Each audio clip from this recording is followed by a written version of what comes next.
यहीं प्यारे साथियों टॉप 25 ज्योग्राफी की क्वेश्चंस मैं करा चुकी थी। 26 नंबर का क्वेश्चन मैंने आपको होमवर्क में दिया था और बहुत सारे स्टूडेंट ने राइट आंसर भी इस क्वेश्चन का बताया। क्या था? कुद्रेमुख लौह खनिज परियोजना किस राज्य में स्थित है? तो आप सभी ने राइट आंसर कर्नाटक दिया और जो कि एकदम सही आंसर है। नेक्स्ट क्वेश्चन की तरफ मूव करते हैं। बिहार का कुल क्षेत्रफल कितना है? ऑलरेडी है क्वेश्चन जो बिहार पुलिस का एग्जाम हुआ था वहां पर पूछा गया और इसका राइट आंसर 94,163 वर्ग किलोमीटर हो जाता है। और हमारे भारत का संपूर्ण क्षेत्रफल कितना है? 32,87,263 वर्ग किलोमीटर। नेक्स्ट क्वेश्चन की तरफ मूव करें। प्रसिद्ध रूर कोयला क्षेत्र निम्नलिखित में से किस देश में स्थित है? तो ये है जर्मनी। रूर आते ही तो आंसर क्या लगाएंगे? रूर कोयला क्षेत्र कहाँ पर है? जर्मनी। नेक्स्ट, मलेशिया में किंटा घाटी किस लिए प्रसिद्ध है? तो टीन उत्पादन के लिए प्रसिद्ध है।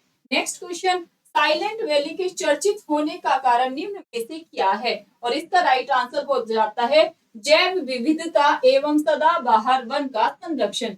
नेक्स्ट देखिए, दुधवा राष्ट्रीय उद्यान इनमें से कहाँ है? ऑलरेडी कई बार कॉम्पिटिटिव एग्जाम्स में पूछा गया। यूपीपीसीएस का एग्जाम होने वाला है अक्टूबर में, वहां पर आपको यह प्रश्न देखने को मिल सकता है। यूपी ट्रिपल एससी पैट का एग्जाम नेक्स्ट मंथ है, वहां पर भी आप ये क्वेश्चन देखेंगे और राइट आंसर उत्तर प्रदेश हो जाता है। नेक्स्ट क्वेश्चन देखें।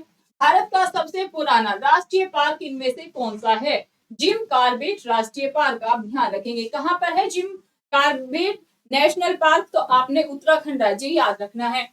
भारत में चंदन की लकड़ी के वन सबसे अधिक कहाँ पाए जाते हैं? तो इसका राइट आंसर होगा नीलगिरी की पहाड़ियों में। नेक्स्ट क्वेश्चन देखिएगा। भारत में सबसे अधिक उपजाऊ निम्न में से कौन सी मिट्टी है? तो सबसे अधिक जो उपजाऊ मिट्टी है वो हो जाती है जलोढ़ मिट्टी। क्या भाई? जलोढ़ मिट्टी आपने ध्यान रखना है। अच्छा, आप हमें ये बताएंगे कपास की खेती के लिए सर्वाधिक उपयुक्त मिट्टी का आप हमें नाम बता देंगे ऑफलाइन कमेंट करके।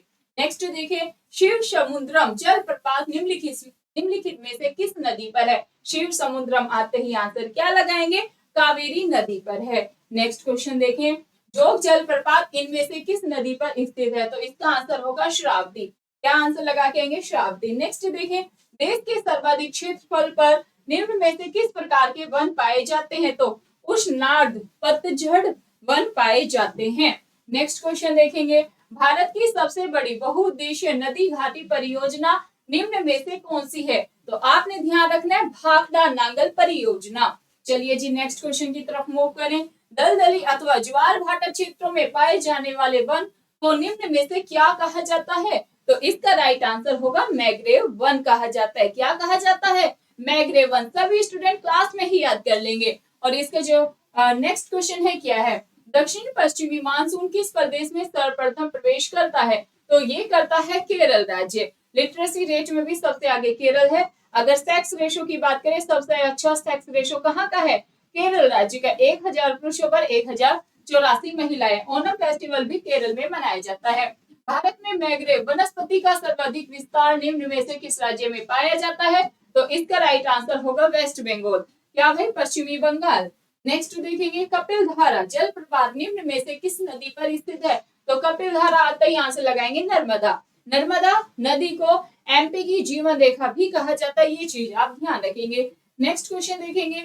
इनमें से कौन सी एक राजस्थान की जनजाति नहीं है? तो ये भाई डोगरी नहीं है। सहारिया मीना भील कहाँ की जनजातियां हैं? तो आपने आंसर लगाना राजस्थान राज्य की है।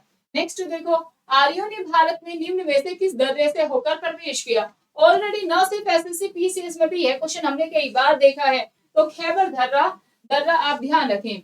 नेक्स्ट देखिएगा। निम्न में से कौन सी हिमालय की पर्वत चोटी असम राज्य में स्थित है? तो नामचा बर्मा आप ध्यान रखेंगे। क्या? नामचा बर्मा। नेक्स्ट देखेंगे क्वेश्चन। मैटूर बांध निम्न में से किस राज्य में स्थित है? तो मैटूर बांध की अगर बात करें तो तमिलनाडु यहाँ पर राइट आंसर हो जाता है। क्या? मैटूर बांध तमिलनाडु। मैटूर बांध तमिलनाडु। नेक्स्ट क्वेश्चन देखेंगे। सलाल बांध निम्न में से किस नदियों पर बनाया गया? सलाल बांध आए तो चेनाब नदी आपने ध्यान रखना है। अच्छा, आप हमें ये बताइएगा हिमालय पार की जो नदियां है वो कौन कौन सी है? सभी स्टूडेंट मुझे ऑफलाइन कमेंट करके बताएंगे। नेक्स्ट क्वेश्चन देखें। कौन सा नगर गोमती नदी के किनारे स्थित नहीं है? इसका जो राइट आंसर है चित्रकूट हो जाता है। नेक्स्ट क्वेश्चन देखें। जवाहर सुरंग नाम निम्न में से किस प्राकृतिक पार्वतीय दर्रे को दिया गया है? तो बनिहाल दर्रा, आप ध्यान रखें। नेक्स्ट क्वेश्चन, पाल घाट दर्रा इनमें से किन दो राज्यों को जोड़ता है? तो इसका राइट आंसर है केरल और तमिलनाडु को जोड़ता है पाल घाट दर्रा। नेक्स्ट क्वेश्चन, और ये है आपके होमवर्क का क्वेश्चन, हिमालय पार की नदियों में से कौन सी है? बताएंगे ब्रह्मपुत्र, सिंधु, गंगा है हिमालय पार की नदियां, ब्रह्मपुत्र, सिंधु, सतलज है, ब्रह्मपुत्र, सतलज, गंगा है, या सतलज और सिंधु है? देखते हैं कितने स्टूडेंट इस क्वेश्चन का ऑफलाइन कमेंट करके आप आंसर कर पाते हैं। सभी स्टूडेंट क्या करेंगे डियर फ्रेंड्स, आप चैनल को सब्सक्राइब करें, और अगर चैनल पर नए हैं तो सब्सक्राइब करेंगे और वीडियो को लाइक भी कर देंगे। अगर आप मुझे इंस्टा पे फॉलो करना चाहते हैं तो मेरी इंस्टा आईडी है, इंस्टा आईडी नोट कर लेंगे, प्रीति929236 सिंह मेरी यहाँ पर इंस्टा आईडी है। कोई किसी प्रकार का डाउट होगा तो आप आराम से इंस्टा पे मुझसे बातचीत कर सकते हैं। बहुत बहुत धन्यवाद। वीडियो कैसी लगी आप हमें जरूर बताइएगा। नेक्स्ट टॉप 25 आप क्वेश्चंस किस सब्जेक्ट पे चाहते हैं, history, polity, geography, environment, science, वो भी आप हमें ऑफलाइन कमेंट जरूर बताएंगे। धन्यवाद। फिर मिलेंगे नेक्स्ट वीडियो में आप सभी के साथ।